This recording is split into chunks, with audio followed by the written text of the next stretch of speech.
see by those who are in the program,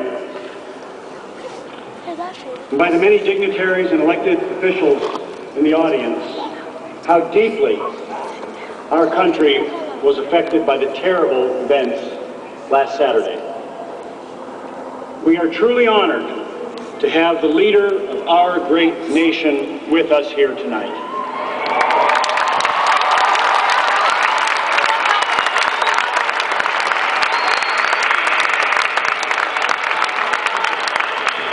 We are obviously saddened by the circumstances that have brought President and Mrs. Obama to Tucson. But we are comforted. We are comforted by their compassion and inspired by their determination to reach out and help. America has been blessed through its glorious history by visionary and committed presidents who, often at great personal sacrifice, step forward to lead us to better futures and greater hope. Barack Obama assumed the presidency at a perilous time in our history.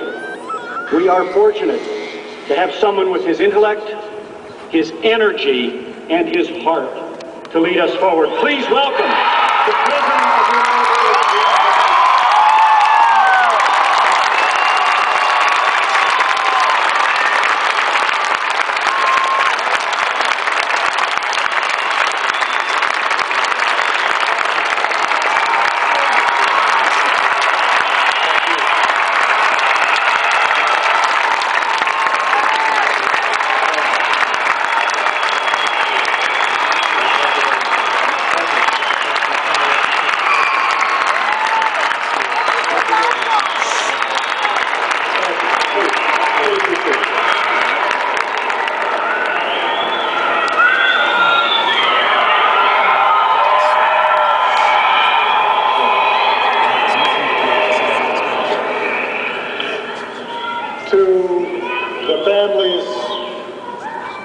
We've lost. To all who called them friends. To the students of this university, the public servants who are gathered here, the people of Tucson, and the people of Arizona. I have come here tonight as an American who, like all Americans, kneels to pray with you today, and will stand by you tomorrow.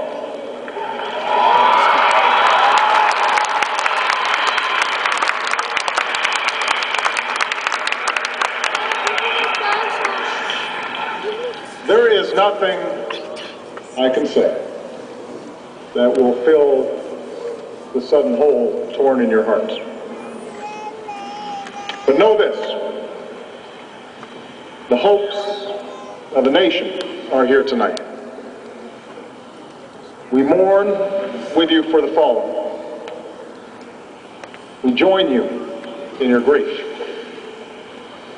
And we add our faith to yours that Representative Gabrielle Giffords and the other living victims of this tragedy will pull through.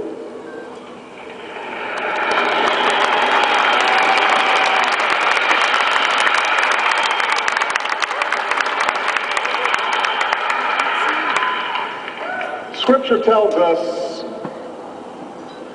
there is a river whose streams make glad the city of God, the holy place where the Most High dwells. God is within her. She will not fall. God will help her at break of day.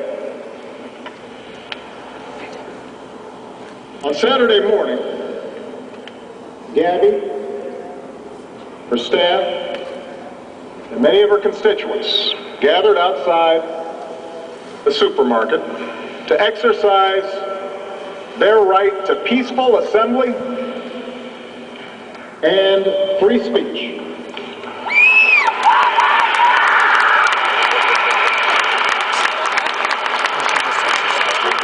They were fulfilling a central tenet of the democracy envisioned by our founders. representatives of the people answering questions to their constituents so as to carry their concerns back to our nation's capital. Gabby called it Congress on your court. Just an updated version of government of and by and for the people.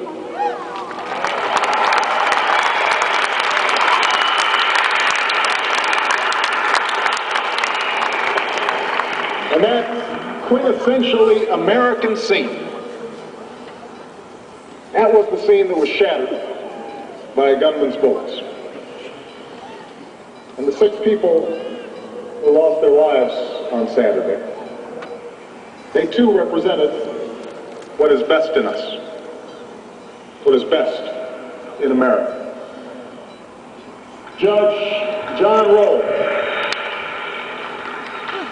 served our legal system for nearly 40 years.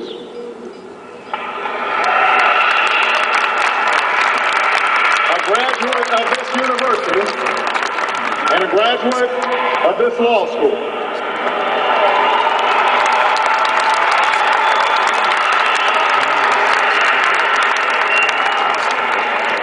Judge Rowe was recommended for the federal bench by John McCain 20 years ago. Appointed by President George H.W. Bush and rose to become Arizona's chief federal judge. His colleagues described him as the hardest working judge within the Ninth Circuit. He was on his way back from attending Mass, as he did every day, when he decided to stop by and say hi to his representative. John is survived by his loving wife, Maureen, his 3 sons, and his 5 beautiful grandchildren.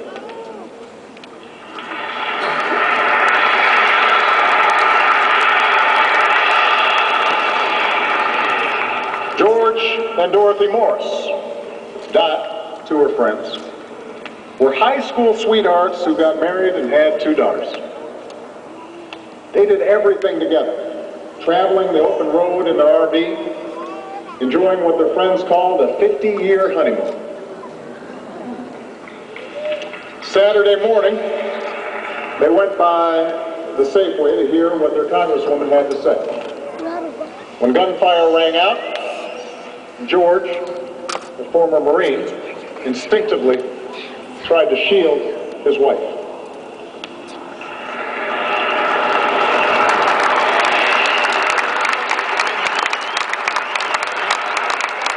Both were shot.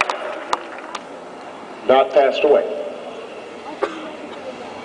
A New Jersey native, Phyllis Schneck, retired to Tucson to beat the snow. But in the summer, she would return east, where her world revolved around her 3 children, her 7 grandchildren, and 2-year-old great-granddaughter. A gifted quilter, she'd often work under her favorite tree, or sometimes she'd sew aprons with the logos of the Jets and the Giants to give out at the church where she volunteered. A Republican, she took a liking to Gabby and wanted to get to know her better.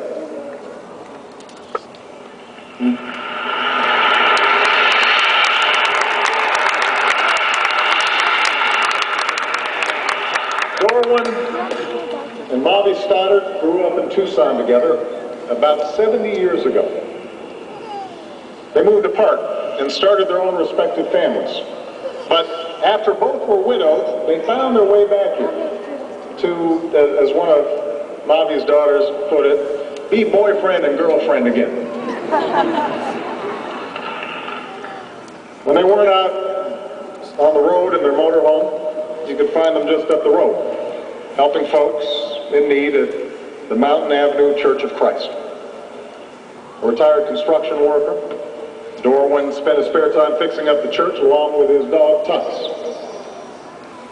His final act of selflessness was to dive on top of his wife, sacrificing his life for hers.